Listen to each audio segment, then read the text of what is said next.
Belakangan ini kita mendengarkan tentang berbagai macam musibah akibat cuaca yang buruk.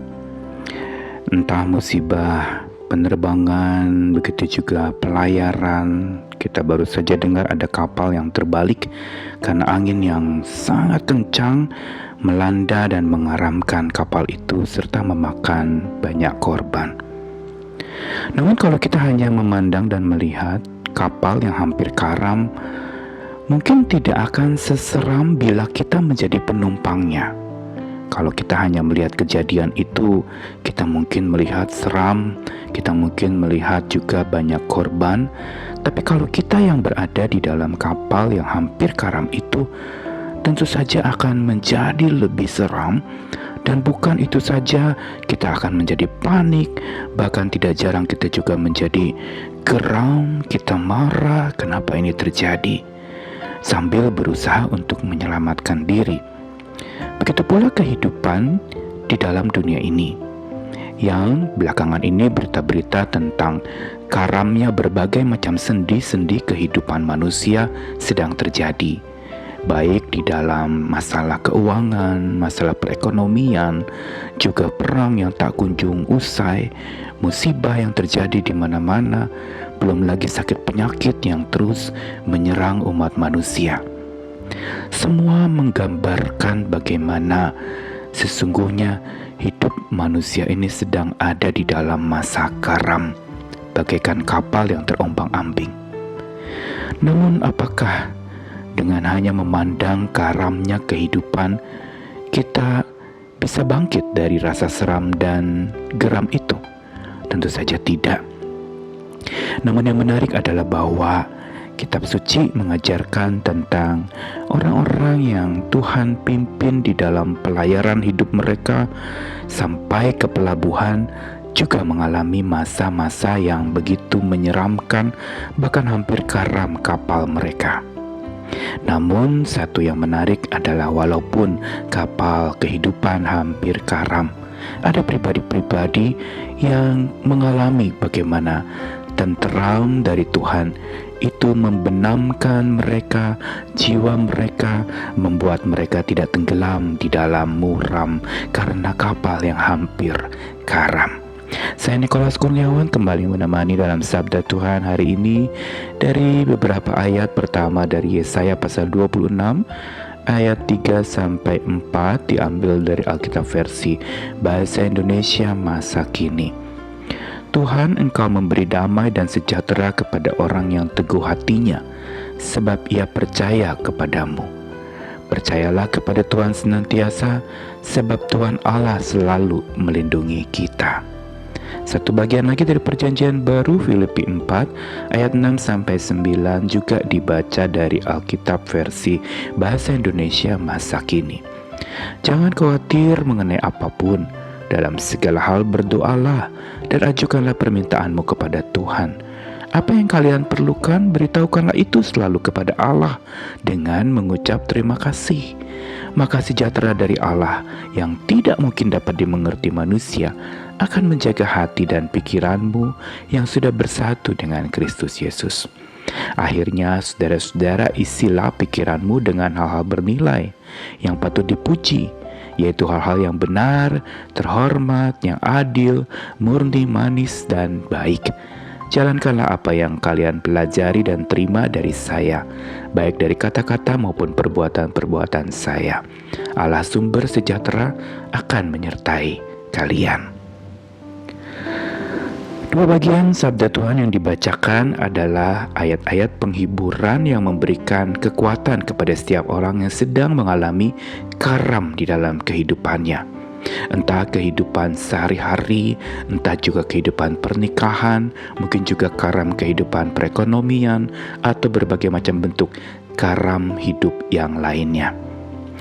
Namun Tuhan tidak pernah membiarkan umatnya itu tenggelam di dalam masa karam yang menyeramkan dan menumbuhkan rasa geram dalam hati manusia.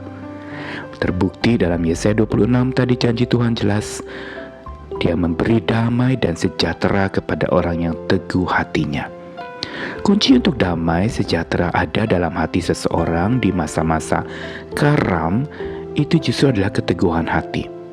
Tentram diberikan kepada seseorang yang hatinya sungguh berpegang teguh dan terbenam di dalam iman percayanya kepada Tuhan.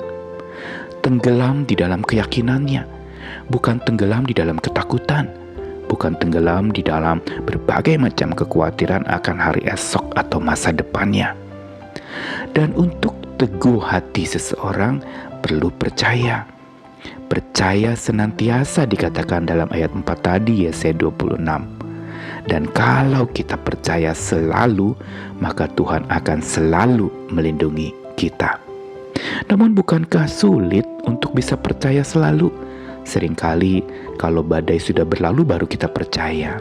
Atau mungkin kalau ada waktu tepat, kalau ada sempat, kita baru percaya kepada Tuhan. Tapi Alkitab jelas mengatakan senantiasa, selalu percaya.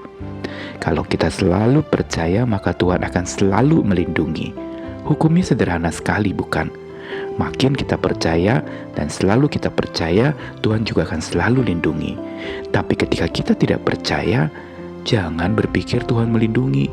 Jangan-jangan Tuhan juga keheranan kenapa kita percayanya hanya sewaktu-waktu atau kalau ada waktu saja. Padahal Tuhan setiap waktu mau melindungi kita. Dan dalam Filipi pasal 4 menarik sekali. Ayat-ayat ini ditulis oleh seseorang yang harusnya khawatir, takut, seram dan geram. Paulus sedang ada dalam penjara, tapi tidak ada sekalipun kata-kata yang geram, dia marah kepada pemenjaraannya, atau seram di tengah-tengah penjara yang pengap, gelap, lembab. Kenapa dia bisa tetap tenang? Dan ini yang justru menariknya, dalam keadaan dia tentram karena dia tenggelam di dalam tentramnya Tuhan, maka dia bisa menenteramkan orang lain. Padahal harusnya dia yang dikuatkan, harusnya dia yang ditentramkan, tapi malah dia menenteramkan jemaat Filipi. Dia menenteramkan dengan kata-kata yang menyemangati. Perhatikan ayat-ayatnya. Dia katakan jangan khawatir tentang apapun juga. Berdoa dan mohonkan kepada Tuhan. Apa yang diperlukan beritahukan dengan ucap syukur kepada Tuhan. Bukan beritahukan dengan sungut-sungut. Dan beritahukannya juga selalu, sekali lagi muncul kata senantiasa. Dan kalau langkah ini dilakukan seperti yang Paulus katakan, tidak khawatir, berdoa, memohon kepada Tuhan sambil bersyukur, baru dikatakan maka sejahtera dari Allah yang melampaui pikiran manusia akan menjaga hati dan pikiran kita yang bersatu dengan Tuhan sumber damai itu. Jadi jelas sekali untuk damai diberikan oleh Tuhan perlu hati yang damai dengan Tuhan dulu. Hati yang tidak khawatir, hati yang dalam segala hal berdoa, bicara kepada Tuhan tentang apa yang kau rasakan. Dan pada saat itulah sambil bersyukur sejahtera Tuhan akan diurapkan kepada kita sampai kita terbenam di sana dan mengalami tentram yang menggembirakan, menenangkan jiwa kita. Sekalipun mungkin masih khawatir akan banyak hal, tetapi dalam segala hal Tuhan sedang pelihara. Dan jangan lupa, sejahtera yang dari Tuhan adalah sejahtera yang melampaui pikiran, melampaui kekhawatiran kita, melampaui dengan segala macam perasaan-perasaan kita. Karena dia jaga hati dan pikiran kita, dijaganya. Kita yang sudah bersatu dengan Tuhan sumber damai itu, maka disitulah kita mengalami yang namanya hati kita, pikiran kita dijaga. Tapi ada syarat lain lagi yang ketiga, yaitu isi pikiranmu dengan hal-hal yang mulia, yang patut dipuji, yang benar terhormat, yang adil, yang manis dan baik.